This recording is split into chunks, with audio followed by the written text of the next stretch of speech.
Metro का, इससे हटकर मैं एक सवाल कर रही हूँ, मेट्रो का प्रोजेक्ट किस तरह से चल रहा है अभी? मेट्रो का काम शहर में कैसा चल रहा है? नहीं, मेट्रो का देखिए ओरिजिनली हम लोगों ने जो मेट्रो लाइट यानी कि छोटी मेट्रो की एक डीपीआर बनवाई थी, जिसमें हमने देहरादून के अंदर 2 कॉरिडोर रखे थे, हरिद्वार ऋषिकेश रखा था और नेपाली फार्म से देहरादून को रिस्पना पे कनेक्ट करने की बात रखी थी। अब उस प्रोजेक्ट में क्योंकि अभी नवंबर 2020 में भारत सरकार ने एक नई टेक्नोलॉजी जिसको मेट्रो नियो नाम दिया गया है, उसके स्पेसिफिकेशंस उन्होंने जारी किए हैं और उसकी कॉस्ट काफ़ी कम है। मेट्रो लाइट से भी करीब 60% कॉस्ट उसकी है। तो अभी इस पे राज्य सरकार से चर्चा हुई है और इसमें ये सहमति बनी है, सैद्धांतिक सहमति बनी है कि बजाय मेट्रो लाइट के हम इसको मेट्रो नियो ही क्यों ना करें, जिसकी लागत कम है। तो मेट्रो नियो के बारे में मैं बता दूं आपको कि मेट्रो नियो एक ऐसी टेक्नोलॉजी है जो देखने में पब्लिक के लिए मेट्रो जैसी ही लगेगी, लेकिन वो रबर टायर पे चलती है। तो उसमें ट्रैक नहीं होता है, उसमें नॉर्मल एलिवेटेड रोड के ऊपर वो मेट्रो चलेगी। उसका गाइडिंग सिस्टम जो है वो या तो सेंटर में एक रेल होगी या साइड में रेल्स होंगी, उनसे वो गाइड होती है। और उसकी कॉस्ट चूँकि 60% है, तो अभी सहमति ये बनी है कि पहले फेज़ में हम देहरादून के अंदर 2 कॉरिडोर उस पे हम ये इसको पहले करके देखें और अगर उसकी परफॉर्मेंस अच्छी लगी तो फिर उसको आगे बढ़ाया जाए। तो ये प्रोजेक्ट कब तक होगा आपका?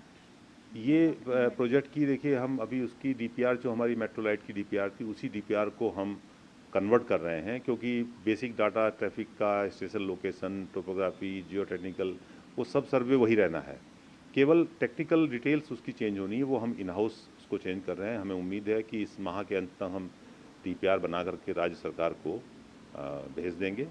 और इसमें चूँकि भारत सरकार का भी सहयोग हमें लेना होगा, तो राज्य सरकार की स्वीकृति के बाद भारत सरकार जाएगी, तो इस सब प्रोसेस में कम 6 से 8 महीने लगने। सर इतने में तो इलेक्शंस आ जाएंगे और फिर इलेक्शन के पहले तो आपको काम कोशिश रोकना हमारी पड़ेगा। ये है कि इलेक्शन से पहले कम से कम इसकी स्वीकृति हो जाए, क्योंकि एक बार इलेक्शन में अगर स्वीकृति हो गई तो फिर कंस्ट्रक्शन करने में इलेक्शन से कोई फ़र्क नहीं पड़ता है। कोई नया प्रोजेक्ट स्वीकृत नहीं होता है, लेकिन अगर कोई प्रोजेक्ट स्वीकृत है तो उस पर काम करने में कोई आपत्ति नहीं तो अभी होती है। लोगों को उत्तराखंड के मेट्रो का जो और क्वाड कार का जो सपना है वो नेक्स्ट सरकार में मिलेगा उनको पूरा? हाँ, नेक्स्ट सरकार में ही मिलेगा, इसमें कोई दो राय नहीं। अब 2021 एक साल में जी तो कुछ भी नहीं हो सकता है, जी। अभी तो प्लानिंग स्टेज है। अब 2023 में ही कुछ संभव है तो करना। सर मेट्रो का प्रोसेस तो बहुत लंबे लंबे समय से चला आ रहा है, 4 साल इस सरकार को पूरे हो चुके हैं, ऐसे में एक्चुअली इसमें थोड़ा सा निर्णय लेने में दिक्कत रही है कि पहले मेट्रो का सपना देखा गया। देहरादून बहुत बड़ा शहर नहीं है, यहाँ बड़ी मेट्रो की आवश्यकता नहीं है, इसीलिए हमने उसको मेट्रो लाइट, जो भारत सरकार ने एक स्पेसिफिकेशन इशू किए थे, मेट्रो लाइट जो छोटी मेट्रो होती है, उसके हमने उसकी डीपीआर बनवाई थी। लेकिन कुछ निर्णय नहीं हो पाया, उनको लगा कि मेट्रो लाइट भी शहर के लिए उचित नहीं है। और एक तरफ रोपवे के ऊपर चर्चा शुरू की कि रोपवे को बनाया जाए।